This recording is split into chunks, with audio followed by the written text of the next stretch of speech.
It's so great to see your whole face, and it's so great to see you in front of your painting. It's going to be so fun to look at for all this time. So. I know, it's nice to see you in your environment too. I feel like, yeah, your environment and your face's environment. Exactly, the environment of my face. I'm glad that we're doing this, and it feels like a double pleasure that we got to talk the other day, and now we get to talk again. Yeah. This format, but yeah.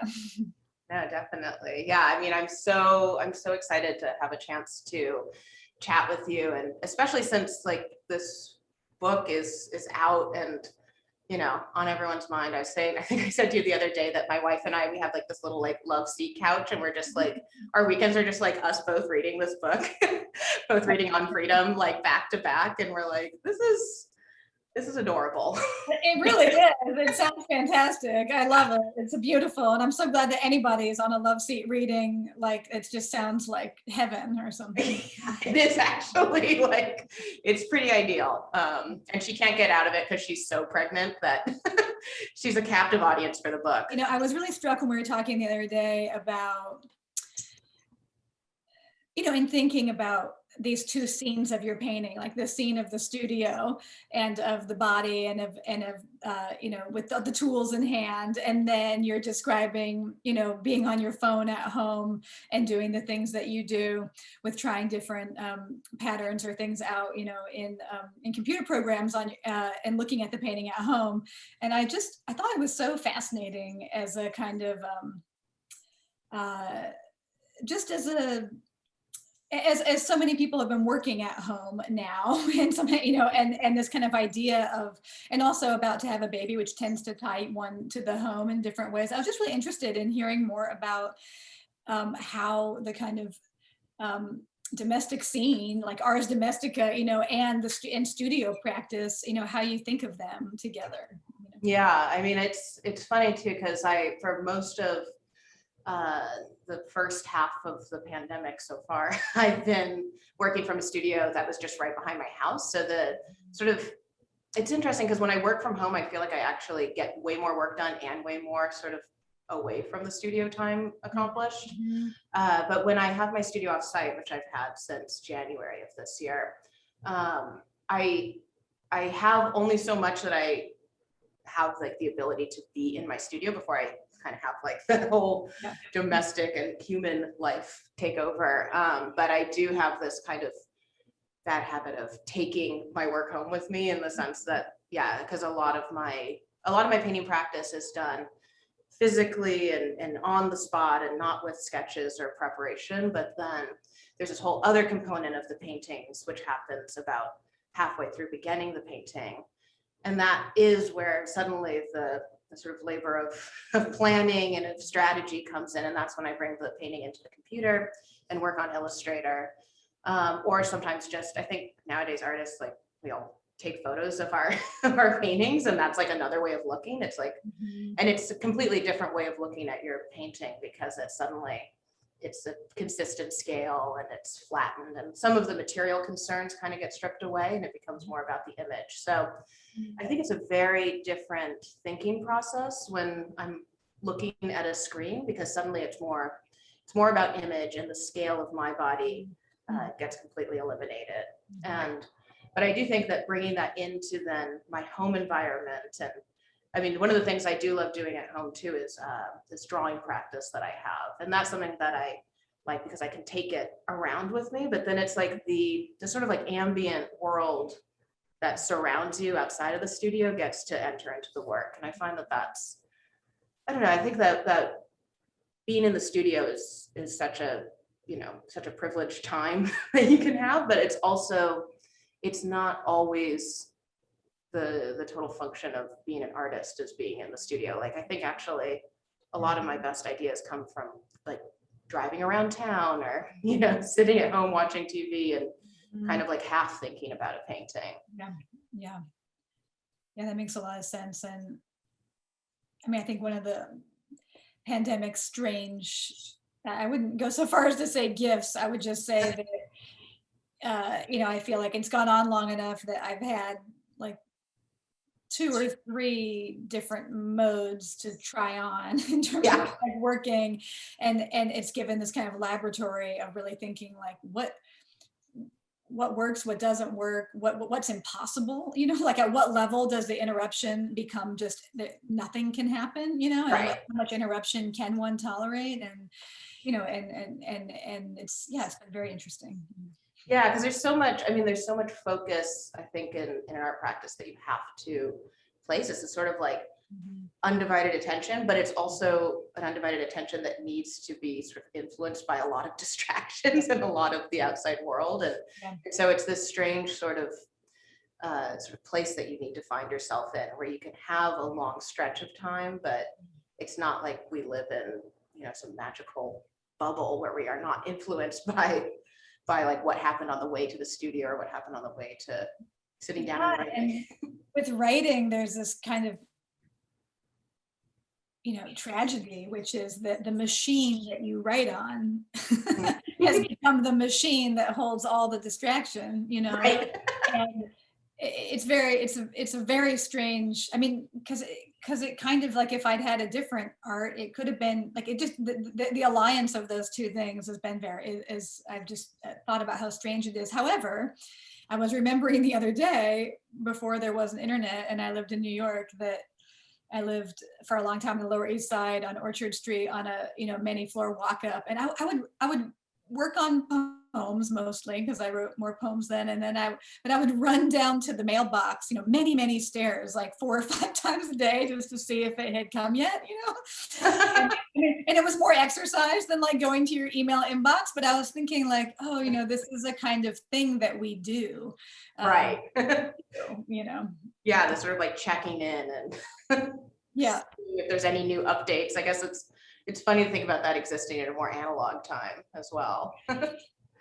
But I do like, I wonder, I was thinking about like the pandemic and working from home in addition to working in a studio space. And like, I think one of the things that I've been trying to rethink in my own studio practice and just the way that I live my life, and it's something that was brought up for me a lot in reading on freedom, is this idea of productivity, like of being productive. And that's something that I found in the pandemic such an interesting relationship that I had with productivity, and this idea that everyone was like, okay, well, I gotta like bake bread and learn how to needlepoint and, you know, do a million accomplishments.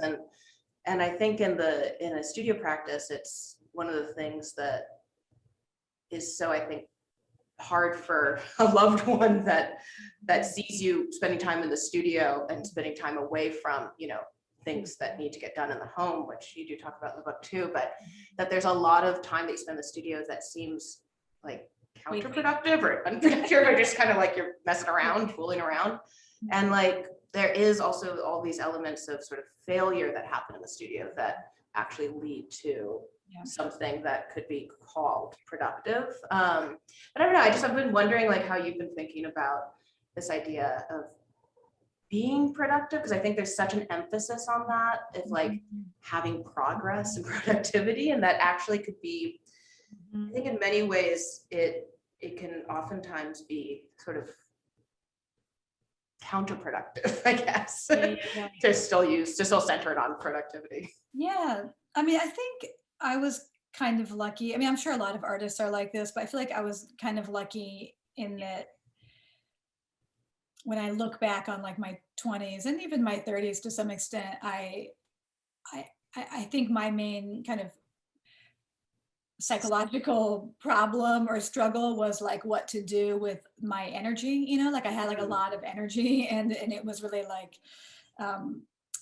and writing was like a place just where I just keep putting energy, you know, like over and over again. And so I think I never felt any goading to myself to be productive. It was more like, you know, and I in fact kind of felt like the opposite kind of shame. Like people would be like, wow, you've written a lot of books or something, like in a short period of time. And I had a year in 2007 when 3 books came out, but it was a kind of accident, just because they'd all been written in very different time scales. Like one was a dissertation that turned into an academic book, and one was a book of poems that I'd just been, you know, it was the accumulation of poems over like a 5-year period. And then the other one was a very, you know, quickly written kind of 3-month written courtroom drama about a murder in my family. And so they all had just very different genesis, but they all happened to come out at the same time.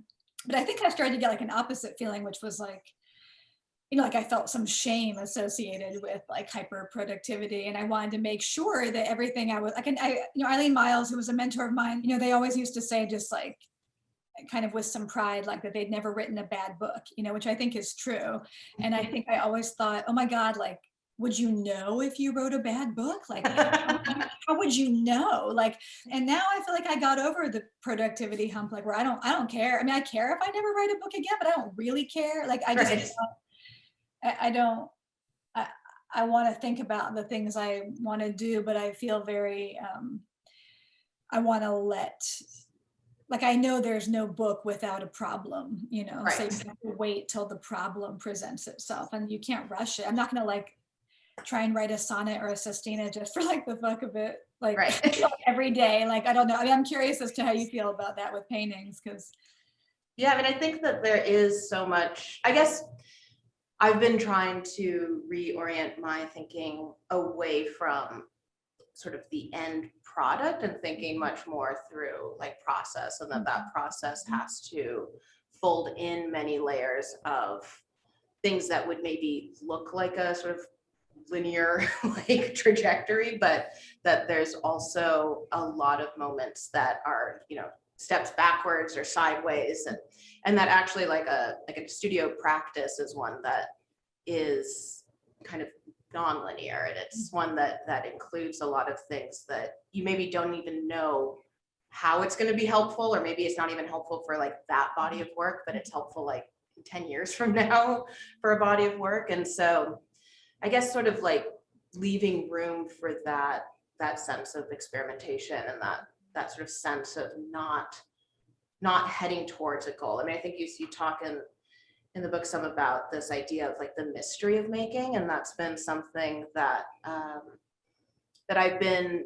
whenever I have an opportunity to teach students who are working in the studio practice, I feel like they come at it with sort of with their mind and their problems first, and I'm like, well, you kind of have to like make the work in order to know what you're making. Like, you kind of need to make your way through this problem rather than thinking your way through it, I guess. And I think it's like this preoccupation with this sort of product or objectness of art that forces you into this mindset that you have to somehow like set out with a goal in making art, rather than making art and then kind of retroactively seeing how all those steps lead to a thesis, or lead to a project, or lead to a problem that then you can solve with the next steps of work. I mean, that's why I'm so amazed about that just the image of you approaching a canvas without knowing what you're going to do. It's like a scene, it's like a horror movie or something. Like, and it's like also the scene of Great Genesis, but I think that like, I weirdly, I like editing, I like researching, for years now, I haven't liked writing. The part where you make the thing, like what you're describing is, it's like becoming harder and harder. Like that was the part that was the easiest in my youth. That was the part that was like irrepressible. And now I find that, like a book like On Freedom, like I researched. I mean, in the strain, I mean, the marks of the research are, all over the book, like greasy fingerprints, but like I read so much that there's like this weird moment where I have a sentence, my own sentence, like my own original sentence, like I had wanted to write a book about freedom. Like that was the first line of the book. And it's like, and as soon as it comes, I know it's time to write. Like I have something to say, everything I've taken in, but like, I can't rush it. I don't know when it's going to come. And then as soon as I go to the computer to start doing it, I kind of like, I might write it and then be like, okay, well, like now what? Like I keep going. Like it's a very weird thing, Yeah, I think it is. Well, I think we were talking about this the other day in the studio, but I guess like the difference between the physicality of writing versus the physicality of painting, and I think that, yeah, I mean, when I think about research, I mean even though it is still like very much like in a headspace, it feels more like a physical sort of process, because you're kind of playing around with different times, different ideas. You're like, I don't know, imagining like maybe like the movie like Minority Report, where you're like pulling different parts of like the computer together.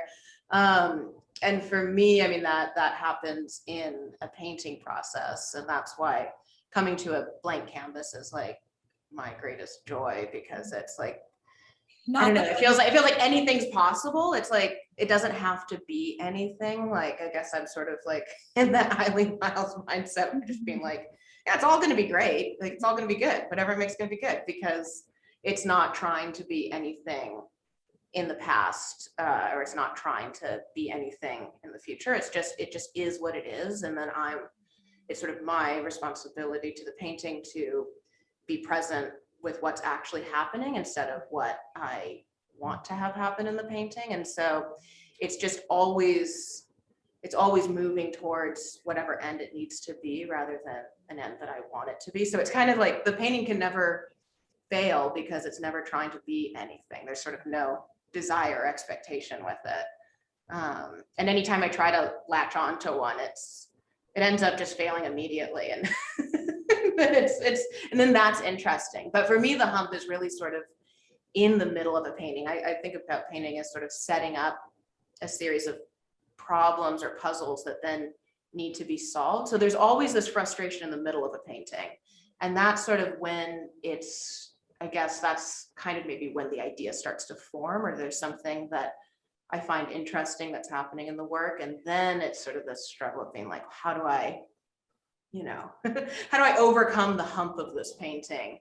And then that's sort of like when the finished work results, is once I've kind of figured out. And I guess that's kind of the time when I have the picture on my phone and I'm at home and my wife's like, why aren't you watching the show with me? Like, or why aren't you like, are you looking at your phone right now? I'm like, what? Oh, yes. Yeah. It's so interesting. I mean, the episodic nature of like the painting frame and trying to solve it. I mean, it seems more related to like a poem, and like there's something about being in the middle of a book where all around you is just piled up sentences, that like often I'll wish like I could put like a big lavender plane, like if I could like throw it through the middle, but then you're like, oh, but I have to do it with sentences, like, well, like your palette is so limited. It's just more words. That's it, and it's a very, I mean, like writing on freedom, like I don't think there was any pleasurable moments like in it, I mean, except for the fact that living inside of a problem is a pleasure, you know what I mean? Right. Like that is the grand pleasure, but I feel like, yeah, like I'd leave I've only had 2 sabbaticals in my, life since 1999 as a full-time professor.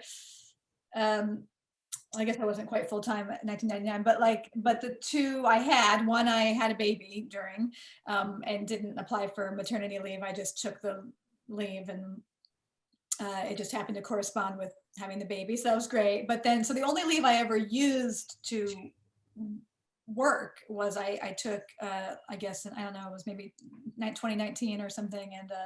And I worked on this book, and it was very fascinating because it was my first time ever in all of my working life of just writing, as like my job every day. And it was, it was really hard. It was really hard.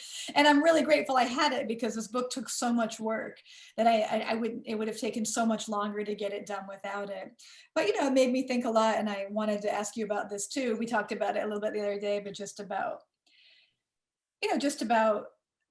the kind of symbiosis of like going out and staying in, and sociality and solitude, and the way that, working all day on a book and having nowhere else I had to be or to see anybody, did not feel like, I was like, oh my God, I would not want to live like this forever. Like, it just didn't seem good for me, Yeah. And I think in the pandemic, it's just been another, bringing up a lot. Like, I feel like everyone I know, let's just say this, like most people I know who had a public life prior to the pandemic which is everybody who had to like go somewhere, but but especially people who like perform for a living or other things, like, or we're used to doing public events. It was like the first 3 to 6 months, everybody was like, oh my God, I realized I don't need all that. Like, I don't need that loop. I can live at home. I could live in the fishing village. I didn't, and then something else started to happen. Exactly. Yeah. Like, wait, actually, 6 months, everyone was like, oh my God, like, actually, I can't live like this forever. There was something in that was crucial that I didn't know about. And it was nice that like I had a certain set of realizations, but now I'm having a new set of realizations about the social that is equally profound. Yeah. Anything like that happened to you? No, definitely. I mean, when the pandemic when like lockdown kind of first started early 2020, I had a crazy 2020 plan with like tons, like my first big museum show, and was planning to be in Europe like 5 times that year and all these crazy things. And then suddenly it was just being at home. But I had already planned, even before the sense that there was going to be a pandemic was sort of in the air. I had always planned on moving from my offsite studio to being in the smaller kind of converted 2-car garage behind my house to work, just because I don't know, I was feeling at the time like there's all this pressure to kind of like get an even bigger like warehouse space. And I was like, actually, I kind of want to experiment with what it's like to go back to working in a really small space behind my house where I can just be really close to my work. Like I was craving that closeness and sort of intimacy with the canvas. And also, I think just so much of the work is about my physical body. It's like when my body is in a smaller space, it's like that can kind of be in the work as well. And so I was interested in sort of taking away some of the like expanse that was entering into my studio practice. And so when the pandemic hit, I was like, well, I'm kind of set up for this because, my daily life of making paintings is actually one of extreme solitude. I mean, you basically are just by yourself for hours on end. And it's like, and that's kind of like you've had a great day when you can be like, oh, I didn't have any interruptions, or like, I don't know, with painting, it's such a joy to be alone in the studio, but then it's this strange division of your life where you spend half the time in complete solitude, like no like work politics, nobody like coming in to tell you about what they heard somebody in like HR doing, but like and then you spend the rest of your time in these incredibly social environments, like whether it's smaller social circles like critiques with friends or studio visits, or art openings or talks, or in academic environments or parties, openings. All these things are like so social that it's sort of this like you have kind of two worlds that you move through. And so having one of those worlds completely cut off in the pandemic, at first I was like, this is fantastic because I finally have time to work and I don't have any, I don't know. So I think like when at least for me, when I started off making work, I was like, oh, and then like the fun reward will be when I get to go to all these parties and openings. And then they all happened. And I was like, actually, that's the part where I'm like earning my paycheck. Like the fun part is having like more intimate conversations with people and then making my work by myself. But what I noticed was like I had this huge transformation in my work throughout the pandemic. And my work was starting to get more and more complex, and more like the figures were getting more knotted, and there was just kind of more and more being built up on them. And I really attribute that to just having this time where there was no other outlet for ideas or for bouncing things off of other people, or even just, I mean, I was thinking a lot in the pandemic about how throughout our days we have moments where we have to kind of improvise, and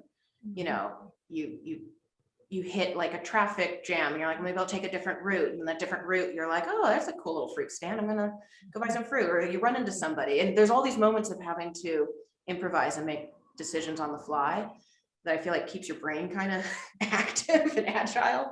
And in the pandemic, it was like everything was so regulated. It was, even if you had a million lectures or studio visits with people, they didn't have these times when they could organically go over. It was like Zoom being like, well, your free 40 minutes is up, time to end the meeting, and you shut the computer and it's on to the next. And so I think that for me, that was what was really missing, were these other outlets for bouncing off ideas. And so I think in some ways the paintings it was really interesting for me to just channel that into my work. But then the first time I was able to get on a plane, which is to go see my show at the MCA in Chicago this last spring, it was like getting away from my studio practice and going back to the work, I could suddenly like breathe like a little bit of breath and like space back into the work, which is also helpful. I mean, I try to not have like judgments about, you know, good or bad. It's just like what's the time necessitates. But for me, that was sort of the difference, was having to channel like it's really seeing what it was like to channel everything into the work and all the anxieties and craziness of like what was going on my phone just into my paintings. And in some ways it was really, I mean, I love a lot of the paintings I made from that period of time, but it was also like, it sort of reached a point too where it was like, it wasn't sustainable. That's super interesting. And it kind of reminds me of something we were talking about the other day, which is a kind of, it's a shift in the subject, but I was thinking about maybe related to you talking about like productivity, or like when you're starting out and you just need to make things that people can see and Right. in dialogue, but then this kind of shift to thinking like, how do I have a sustaining practice that I can do throughout my life? You know, like how does this become, because as like if certain rewards are present or certain things happen and they're like ups and downs, but you want to, I mean, I've thought a lot about this just because of the kind of age we're living in with social media and the kind of idealized degrade logic that people treat public figures with, and that you know, in this kind of Buddhist frame of like praise and blame being like two sides of the same coin, and that like you're not, and so to stop going for praise or stop being horrified by blame, but you're just kind of trying to like see the whole thing, you know, happening, and then figure out, how do I just keep living, you know, regardless, like hot, cold, praise, blame, nothing. I mean, every artist at a certain point has to contend with this. And yeah, I don't know if you had any thoughts about that in your own practice, but yeah, I mean, I think, yeah, it's something that, I mean, I really appreciated in like the early introduction of On Freedom, this idea that sort of binary thinking will always like kind of necessitate the other side of it. So like if we always pit freedom or like liberation against like, you know, oppression or like subjugation, it's like there's always going to be a necessity for that. And it's like this country is the perfect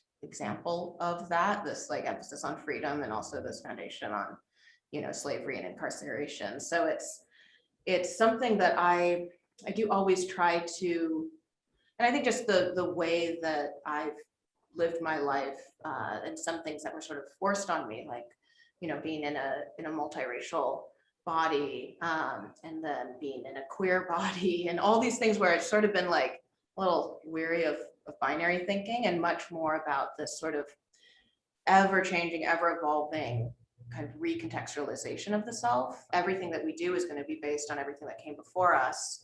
But then, like, you know, best case scenario, like the radical, amazing things that we do today are going to seem outdated and outmoded in the future. But it's like, I don't know, I've been sort of wondering, like, how do we move forward in these times where there is this call for accountability and for holding people accountable, especially people in, you know, greater and greater positions of privilege and power. But how do we do that while still kind of having this ongoing practice that can allow for room to shift and to change and to, you know, be brave with putting things out there that maybe, you know, hopefully, I guess, will seem dated in the future. Otherwise, it's like, if it doesn't seem dated, then nothing's progressed. yeah. I don't know. I mean, I'm wondering, like, kind of how, I guess, like, I'm like, help me, tell me what to do with, like, I don't know, with kind of grappling with like the ethics of accountability, but still allowing for a practice that has failure and that has the ability to put something out there that ultimately maybe you put it out there and it's like, I don't know, I see the way that artists and writers and people can be as being like just different drafts. And it's like, you can only get a final draft of a piece of writing by doing some bad first drafts, you know?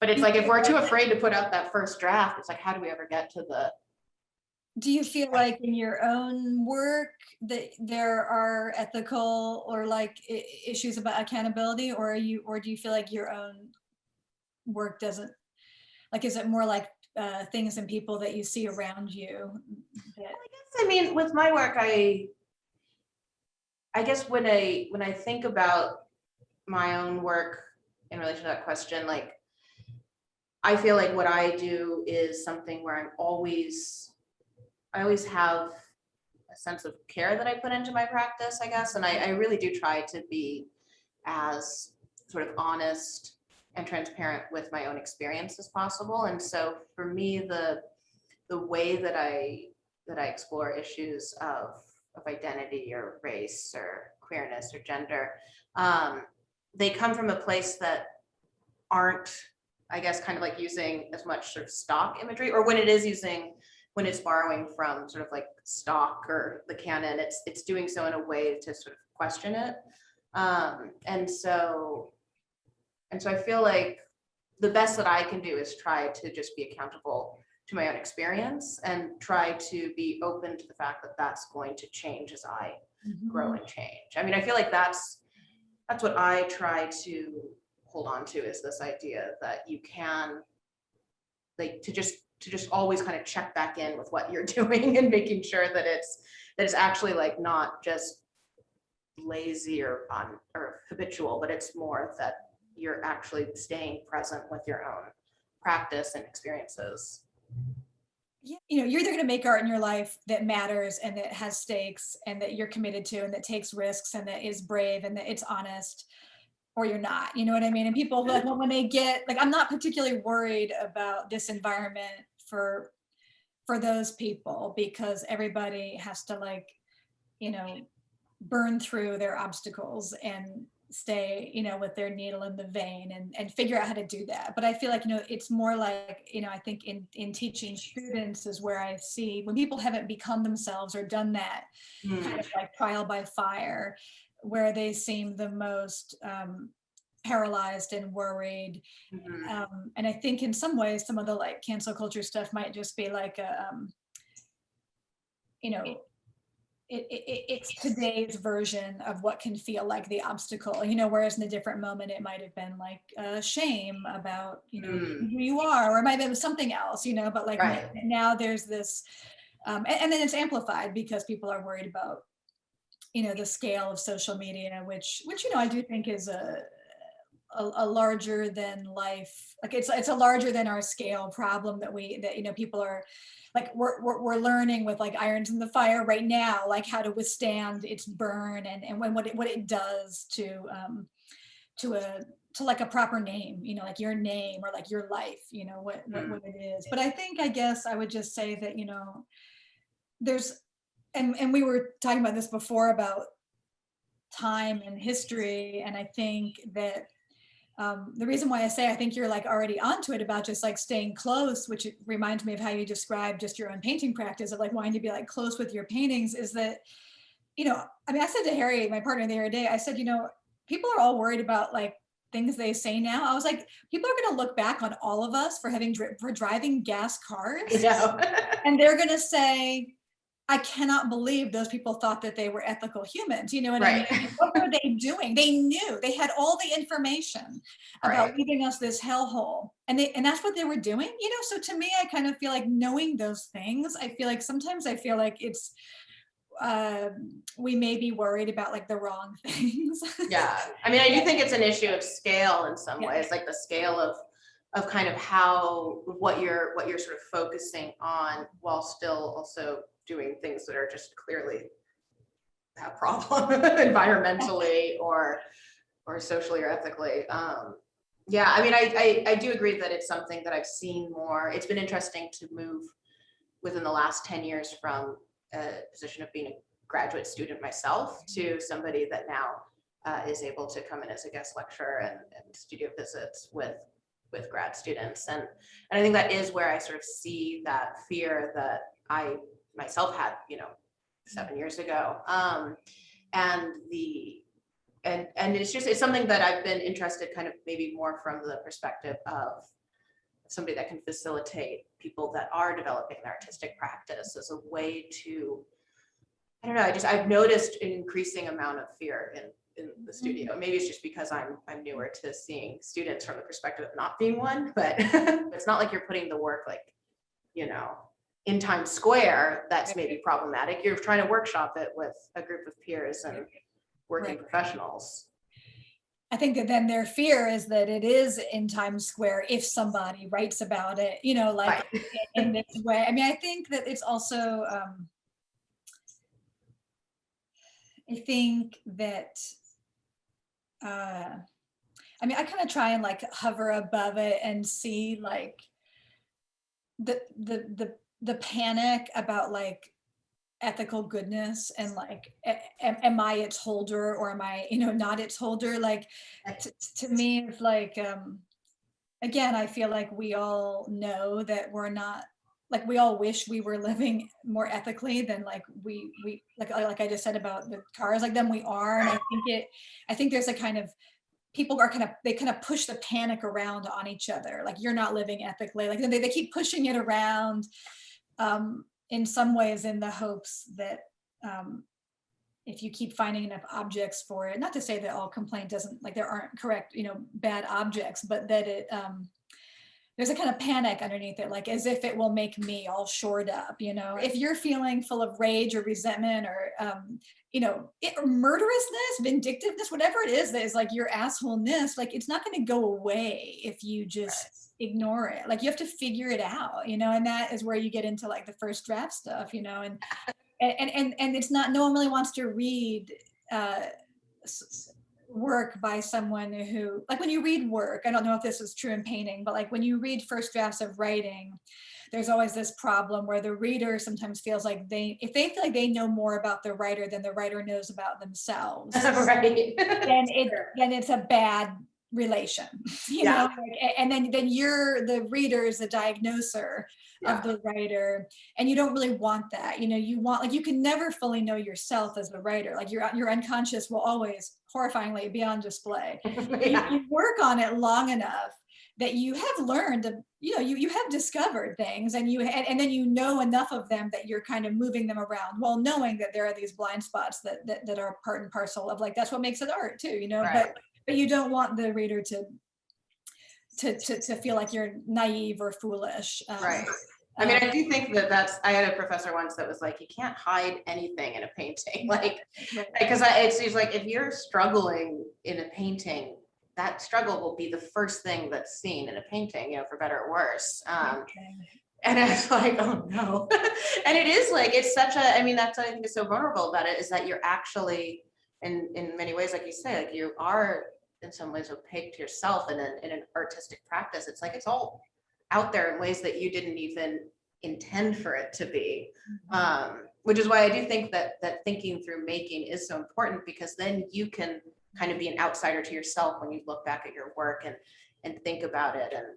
And I think it really does, it does make sense to me, this idea that, like, yeah, if you are asshole tendencies, like, let's look at that. I mean, I think that's like the funny thing about making work, and I went through years of trying to do this myself, where I thought, like, okay, I'm going to be like as generous with my audience as possible, and I'm just going to try to like really like speak to everyone and be true to these ideas. And the work was like so hard to enter, like it was just impossible to look at, or be moved by it or anything. And the second I was like, all right, fine, forget it, I'm just going to be like as specific about like what I want to do, like really kind of lean into the things I keep doing on the side that are not like true art, but are things I still keep doing on the side in my notebook. And then that's going to be something that I'm just going to investigate. And the second that I was more specific and kind of more honest with my interests, that's actually when the work started to open up, and people could be like, oh, actually, I can move around in this work. Yeah, and I think, I mean, coupling the sense that like you can't hide in your art with also this sense of like, to my mind, it's like a fool's errand to like try and please people with your art. I mean, you can try and try and please yourself by solving your problem, you know, but you can't, like, I mean, a lot of, you know, On Freedom perseverates on this, but like when audience is so heterogeneous and non-synonymous with yourself, trying to please people is like a projective fantasy that actually has more to do with control. You know, it doesn't like you want to control those people's response. It's not that you, and that's not the same as like this generous spirit, you know, like it's like, and because you're probably afraid that if they're not pleased, well, then that will mean something like bad about me, you know, and then that's just like not, to me, like that's the stuff you have to like burn through as you learn how to make work public, because you know, you're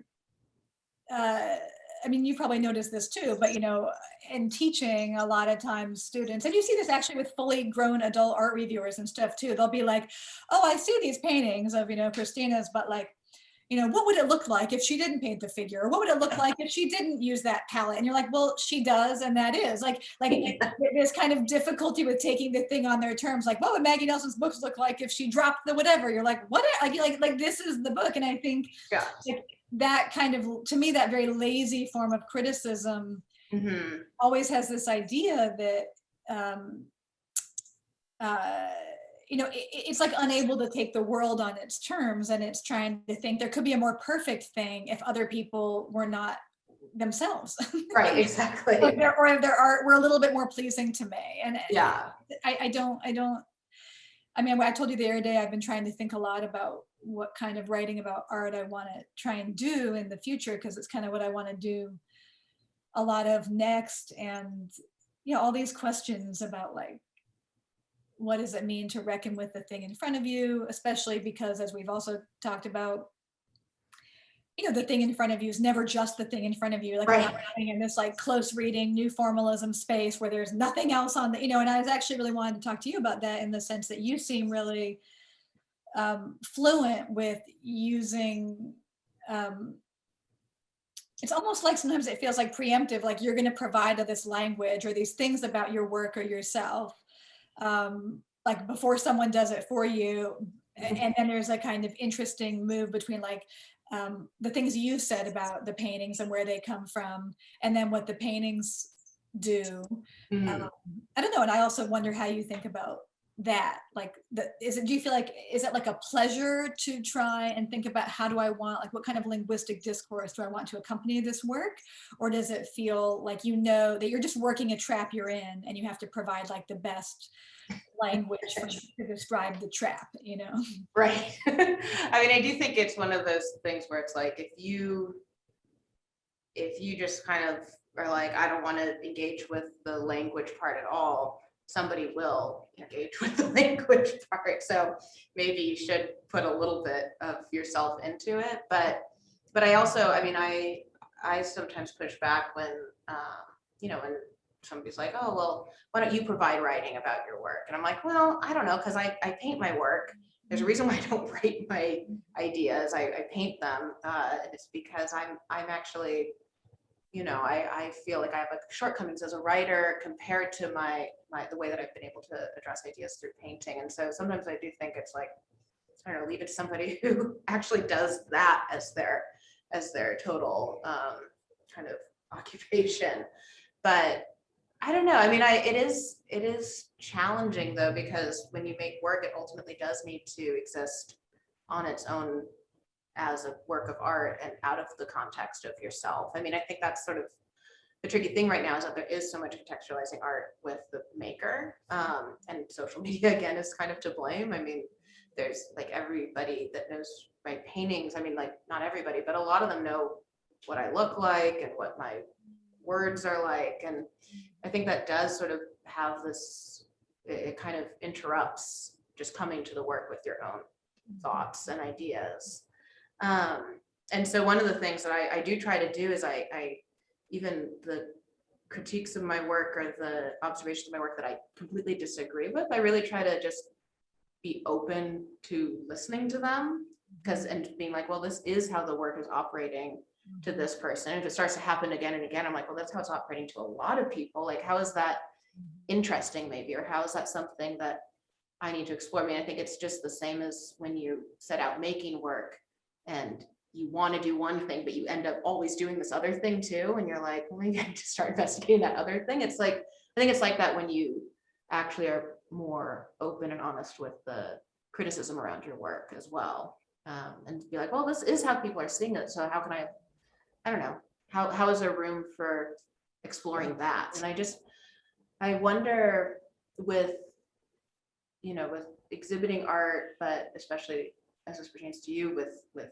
writing about art, with art criticism, like, is there a way to sort of facilitate that sort of idea of process and practice without, because I think we do privilege, certain critics certainly, and what is written about work, and we can privilege sort of wall text over the actual art object itself. And is there a way for language and for text to play with that idea of process and of change, and not just sort of lock down the narrative of a work? Mm-hmm.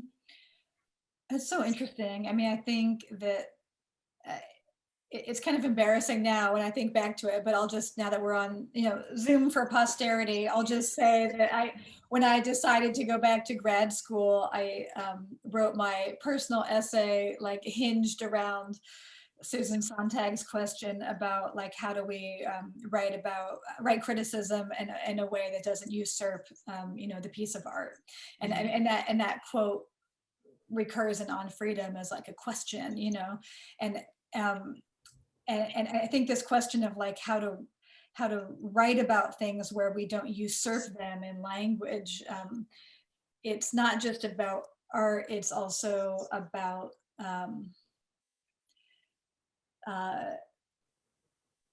this, I don't know, it's like a relay between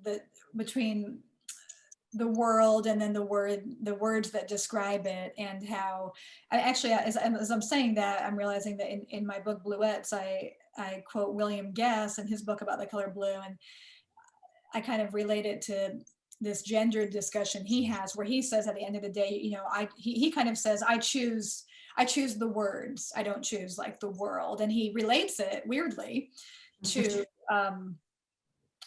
writing about, like, the excitement of, like, an idealized woman or sex versus, like, the wife that you have at home who's like she's all dried up and burnt out and kind of like, and I was like, oh my God, this is so deep. Like, what is going on here with this, like, words world thing mixed with, the idealized female versus the bunky wife. And so I mean, back to binaries, like, I always just kind of thought, why are we choosing, what about an additive model where, like, you read the criticism and then you're just dying to see the paintings, Right. like, you just read it, and instead of it usurped or locked down, like you say, or and then, I feel like I've had to go back a lot of times to people like Wayne Custenbaum, who was, a great inspiration to me and still is, like, people whose essays about art I have read and thought, oh my God, who is Forrest Best? I've got to go see this, or I've read this, and I'm a big proponent of, how do you make curiosity and joy, like, contagious in some way, and it's really hard, actually. It's not easy. It's hard as a writing enterprise, because sometimes it conflicts with the urge to have a strong thing to say, like maybe you want to, like, a polemic doesn't necessarily return you to joy and curiosity. It has its but it has its pleasures, Yeah. the pleasures of strong speech, the pleasures of distinction making, the pleasures of taking a side, like, and those are all real, and they matter too. And I don't think you have to, like, decide where your writing practice, I mean, this is back to, like, how the paranoid, the reparative stitch up, like, you don't have to decide it's all going to be joy and contagious joy Right. from now, whatever. No, it's not. It's going to be streaked with some, like, kind of ugly paranoid, moment, and that's also fine, because that's life, and provides texture. But I think that, Well, I think that's also, like, that's how, I mean, any moment of sort of, like, joy or pleasure, I feel like, is always sort of laced with these other things that you wouldn't necessarily, like, I don't know, it's like, it's all about having these mixtures of sort of like repulsion, but interest and Yeah. joy. And Because as soon as you feel it, you know it's going to end. So it's already laced with its downfall, and right, sure. and maybe it's from an illicit, inspiration, but whatever. There's so many things, but I do think that there's something about art, what you said before, and like the politics and practice that's really important, which is that, like, and this is kind of what I was trying to get at in the book, is like, if the painting becomes a kind of meme where it's like a two-dimensional piece of like symbolic warfare, right? It's not just that that's like, I mean, again, that has its place. It's not like it has no place. The history of art is littered with times when that has, when pieces of art have become pawns in symbolic warfare, sometimes to good effect, but if it usurps what you're describing, which is the painting as a place where the viewer learns to tolerate ambiguity or have curiosity awakened about holding these different feelings, I do believe there's an argument to be made. I mean, a lot of people have been making it about rising fascism, that fascism simplifies, and it does, and it promises an end to holding ambiguous states of feeling. Right. And you don't have to simultaneously feel for the migrant and feel nationalistic. You choose, you get to choose. I will feel nationalistic and I will not feel for you. You end it, you end the conflict, and I do think that, as political as I would get about process would be that, Yeah, well, I think, that idea of, craziness happening outside my studio. But the idea of simultaneity is something that, I love about painting. We talked about this the other day, but that I tried for many years to use language to talk about things that I was trying to figure out with my own sense of identity. And I ultimately found that it was so difficult for me to use a medium of language to talk about simultaneity that I was like, I'll just use images, because those can have these incongruous things that nevertheless coalesce into a single image.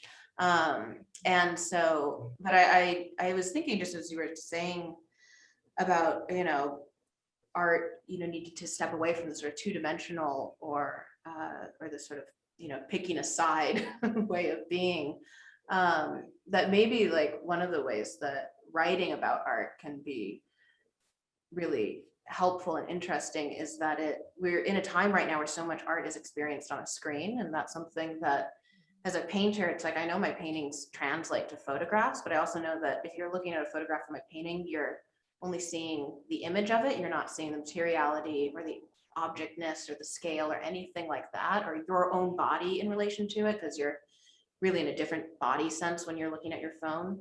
But that, language is its own medium, it's its own materiality, and it's one that can travel and can exist on a screen. And so maybe it's a way of holding attention and curiosity about art in a way that doesn't reduce it to its image, but can, create still like a sort of physical imagination of the work. Yeah, I think that that's right. And it sounds inspiring. And, again, it's really hard because